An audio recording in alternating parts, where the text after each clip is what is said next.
Hello दोस्तों, जय हिंद, नमस्कार। मैं मनोज कुमार मालवा एकेडमी इंदौर के ऑनलाइन प्लेटफॉर्म पर आपका स्वागत करता हूं। मैं यहां पर आपको व्यापम की परीक्षा में सी सेट में जहां पर मध्य प्रदेश सामान्य ज्ञान पूछा जाता है, इसकी तैयारी करवाऊंगा। आइए हम मध्य प्रदेश सामान्य ज्ञान का एक रूपरेखा देखते हैं कि हमें किस तरह से पढ़ना है। ये मध्य प्रदेश जो कि भारत के एकदम मध्य में अवस्थित होने के कारण मध्य प्रदेश नाम पड़ा। तत्कालिक प्रधानमंत्री जवाहरलाल नेहरू जी ने इसको हृदय प्रदेश नाम दिया।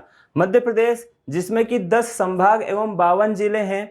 इन 10 संभाग में किस संभाग में कितने जिले हैं, इसका हम आपको कंप्लीट सॉल्यूशन क्लास में और याद कराएंगे कि किस तरह से कितने जिले किस संभाग में है और सारे जिलों के हमको नाम भी याद करना है।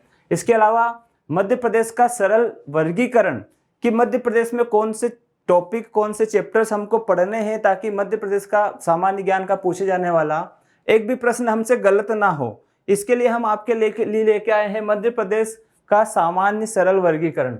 मध्य प्रदेश के सामान्य ज्ञान के वर्गीकरण में हम सबसे पहले देखेंगे मध्य प्रदेश का सामान्य परिचय, उसके पश्चात मध्य प्रदेश का इतिहास, मध्य प्रदेश का भूगोल, मध्य प्रदेश भूगोल के पश्चात हम देखेंगे मध्य प्रदेश लोक कला संस्कृति एवं मध्य प्रदेश की राज्य व्यवस्था। मध्य प्रदेश में स्पोर्ट्स, मध्य प्रदेश में विविध तथ्य एवं महत्वपूर्ण तथ्य, इसी के साथ मध्य प्रदेश करंट अफेयर।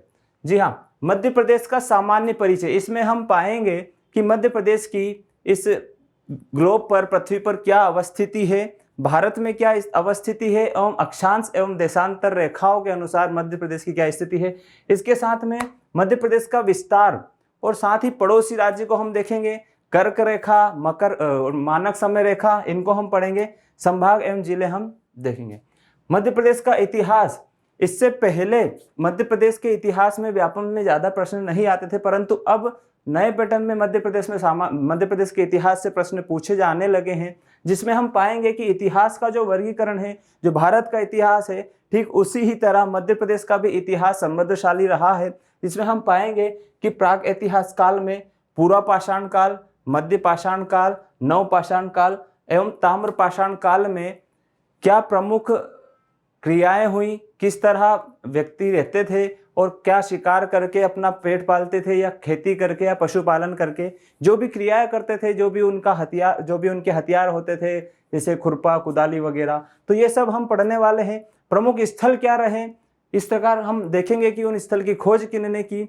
इस प्रकार आगे हम देखते हैं आद्य ऐतिहासिक काल। आद्य ऐतिहासिक काल अर्थात सिंधु घाटी सभ्यता, इसके साक्ष्य मध्य प्रदेश में बहुत कम ही देखने को मिलते हैं, क्योंकि मध्य प्रदेश में प्रागैतिहासिक काल में काफी उन्नति हुई, लेकिन आद्य ऐतिहासिक काल में कोई ज्यादा देखने को नहीं मिलता। प्रागैतिहासिक काल अर्थात वह काल जिसमें कोई स्क्रिप्ट प्राप्त नहीं हुई, हम जिसे पहचान नहीं पाए ठीक से। इसके बाद आद्य ऐतिहासिक काल अर्थात वह काल जिसमें स्क्रिप्ट तो मिली लेकिन हम उसे पढ़ नहीं पाए। इसके बाद ऐतिहासिक काल जिसमें स्क्रिप्ट भी मिली और उसको हम पढ़ भी पाए और अच्छे से अध्ययन करके समझ भी पाए। ऐतिहासिक काल जिसमें कि हम मध्य प्रदेश में सेम टू इंडियन हिस्ट्री देखेंगे कि प्राचीन इतिहास, मध्य इतिहास, आधुनिक इतिहास और मध्य प्रदेश का गठन एवं पुनर्गठन। इस चैप्टर को हम यहाँ पर भी पढ़ेंगे।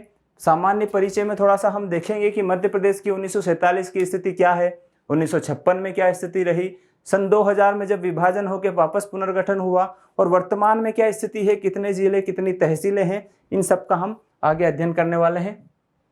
साथ में देखते हैं मध्य प्रदेश का भूगोल। मध्य प्रदेश का भूगोल का विभाजन हमने कुछ इस प्रकार किया है कि जिसमें आप मध्य प्रदेश का प्राकृतिक भूगोल, मानव भूगोल एवं आर्थिक भूगोल देखेंगे। प्राकृतिक भूगोल में अर्थात किस तरह से मध्य प्रदेश का प्राकृतिक एवं भौतिक विभाजन हुआ है, मध्य प्रदेश में प्रमुख पठार कौन से हैं, प्रमुख पर्वत एवं उनकी प्रमुख चोटियां कौन सी है, नदियां जो कि मध्य प्रदेश से बहती है, क्योंकि मध्य प्रदेश को नदियों का मायका कहा जाता है, सर्वाधिक नदियां भारत में मध्य प्रदेश में हैं। इसके बाद नदी घाटी परियोजनाएं कौन कौन सी है, सिंचाई परियोजनाएं कौन कौन सी है, इनकी हम चर्चा करेंगे। इनसे प्रमुख महत्वपूर्ण प्रश्नों पर हम अध्ययन करेंगे। आगे देखते हैं जलवायु। जलवायु के अंतर्गत हम देखेंगे कि मध्य प्रदेश में किस प्रकार की जलवायु पाई जाती है, किस तरह से वर्षा होती है, तापमान क्या रहता है और कौन कौन सी प्रमुख ऋतुएं हैं। इसके अलावा वन एवं वन्य जीव। मध्य प्रदेश में वन की स्थिति, क्षेत्रफल, विस्तार, प्रमुख वन की प्रजाति कौन कौन सी है और उनसे क्या वनोपज वन उत्पाद प्राप्त होता है, इन सब का अध्ययन करने वाले हैं। और यहाँ पर पाए जाने वाले, चूंकि मध्य प्रदेश में भारत के सर्वाधिक वन है उनमें भी सागौन सर्वाधिक मात्रा में पाया जाता है, उसके पश्चात साल एवं बांस पाए जाते हैं। तो इनमें हम देखेंगे कि यहाँ कौन से प्रमुख वन्य जीव पाए जाते हैं, उन वन्य जीव का प्रमुख प्रजातियों का हम यहाँ पर पढ़ेंगे, और इसके साथ साथ में प्रमुख राष्ट्रीय उद्यान, अभ्यारण्य एवं टाइगर प्रोजेक्ट भी हम यहाँ पर पढ़ने वाले हैं। आगे हम देखते हैं मध्य प्रदेश की मृदा। चूंकि मध्य प्रदेश की मृदा, जलवायु, वन, वन्य जीव, कृषि, इनसे बहुत सारे प्रश्न आते हैं जो मध्य प्रदेश के प्राकृतिक भूगोल के अंतर्गत आते हैं। तो इनमें हम देखेंगे मध्य प्रदेश की प्रमुख मृदा कौन सी है, कौन कौन सी मृदा पाई जाती है, मध्य प्रदेश की कृषि, प्रमुख कौन कौन सी फसलें लगाई जाती है, फसल क्षेत्र क्या है। इसके साथ में हम देखेंगे क्योंकि मध्य प्रदेश को खाद्यान्न उत्पादन एवं गेहूं उत्पादन में लगातार कृषि कर्मठ अवार्ड 2011 से प्राप्त होता गया है, तो हम कृषि का भी पूरा मूल्यांकन करेंगे।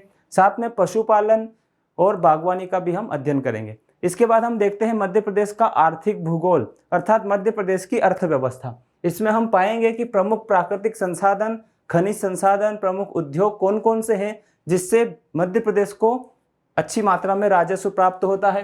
प्राकृतिक संसाधन, खनिज संसाधन, प्रमुख उद्योग जैसे सीमेंट उद्योग, चीनी उद्योग आदि, कृषिगत उद्योग, इनको हम देखेंगे। साथ ही पर्यटन भी हम पढ़ेंगे। पर्यटन के अंतर्गत मध्य प्रदेश में हम 3 प्रकार से जानेंगे कि मध्य प्रदेश में ऐतिहासिक पर्यटन स्थल कौन से हैं, मध्य प्रदेश में धार्मिक पर्यटन स्थल कौन से हैं एवं प्राकृतिक पर्यटन स्थल कौन कौन से हैं।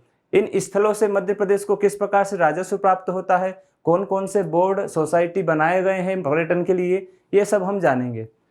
इसके बाद परिवहन की बात करते हैं। मध्य प्रदेश में रेल परिवहन, सड़क परिवहन, वायु परिवहन पाया जाता है, मध्य प्रदेश में जल परिवहन नहीं पाया जाता। तो इन जो तीनों प्रकार के परिवहन है इनकी हम चर्चा करेंगे। नए नेशनल हाईवे, नए स्टेट हाईवे कौन कौन से हैं इसको भी हम जानेंगे। इसके बाद हम देखते हैं मानव भूगोल। मानव भूगोल में हम पाएंगे कि मध्य प्रदेश की जनगणना 2011 के अनुसार क्या आंकड़े हैं, क्योंकि 2021-22 की जनगणना अभी हो नहीं पाई और उसके डेटा अभी आए नहीं हैं। इसी के साथ में हम पाएंगे जनगणना में कि प्रमुख फैक्ट, प्रमुख तथ्य क्या है, जैसे लिंगानुपात पे हम बात करेंगे, साक्षरता पे बात करेंगे, प्रमुख जिले कौन से हैं साक्षरता में, पुरुष साक्षरता, महिला साक्षरता, ओवरऑल में कौन सा डिस्ट्रिक्ट सबसे आगे है, सबसे कम है। जैसे लिंगानुपात में बात करें हम तो बालाघाट सबसे आगे है एवं भिंड सबसे कम है। इसके बाद में जनजाति की हम बात करें तो प्रमुख जनजातियाँ कौन कौन सी मध्य प्रदेश में पाई जाती है, इन जनजातियों की सांस्कृतिक क्रियाएं क्या है, इनके प्रमुख पर्व क्या है, इन जनजातियों द्वारा की जाने वाली कृषि को क्या कहा जाता है। यहाँ से प्रश्न सर्वाधिक पूछे जाते हैं।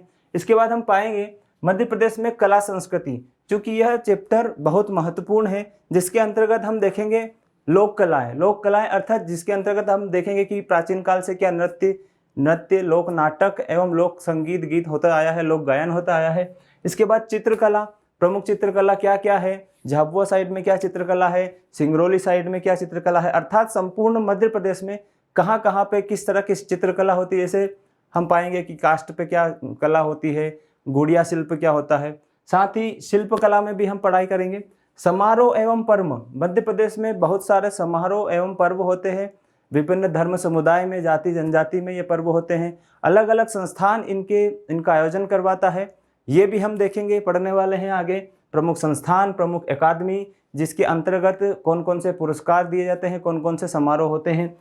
पुरस्कार भी हम पढ़ेंगे कि किस क्षेत्र में कौन से पुरस्कार प्रदान किए जाते हैं, जैसे साहित्य में और पत्रकारिता में कौन कौन से पुरस्कार दिए जाते हैं। बोलियां, मध्य प्रदेश में विभिन्न प्रकार की बोलियां बोली जाती है, जैसे बुंदेलखंडी, बुंदेली, बघेली, मालवी एवं निवाड़ी। इसके अलावा कुछ जगह ब्रज भाषा भी बोली जाती है। साथ ही जनजातियों की प्रमुख बोलियां कौन सी है, इन पर भी हम चर्चा करेंगे।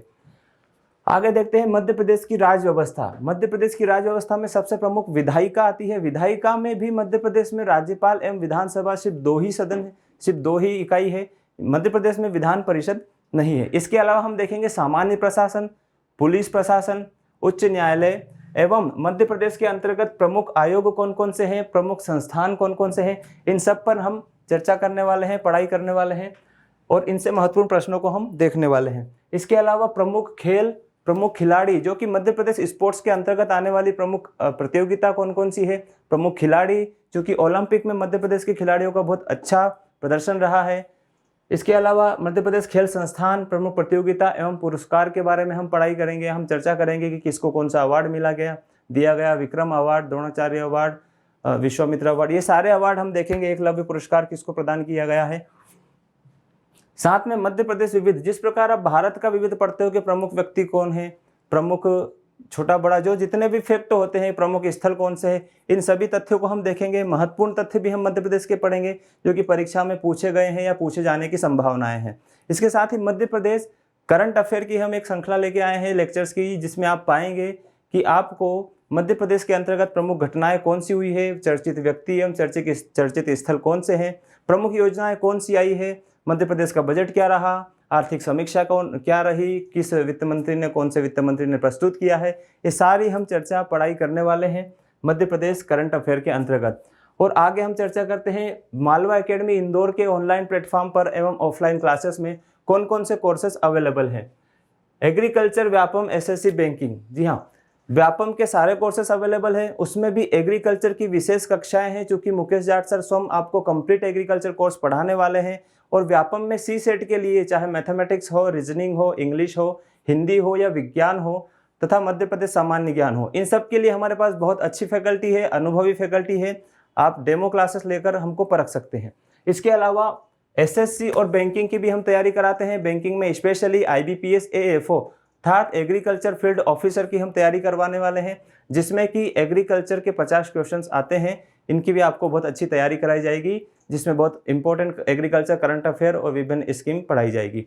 इसके अलावा हम देखते हैं मालवा एकेडमी इंदौर, जो कि भंवरकुआ इंदौर में है, जिसको आप यूट्यूब पर सब्सक्राइब कर सकते हैं एवं गूगल प्ले स्टोर से मालवा एकेडमी इंदौर का ऐप इंस्टॉल कर आप डेमो वीडियो देख सकते हैं।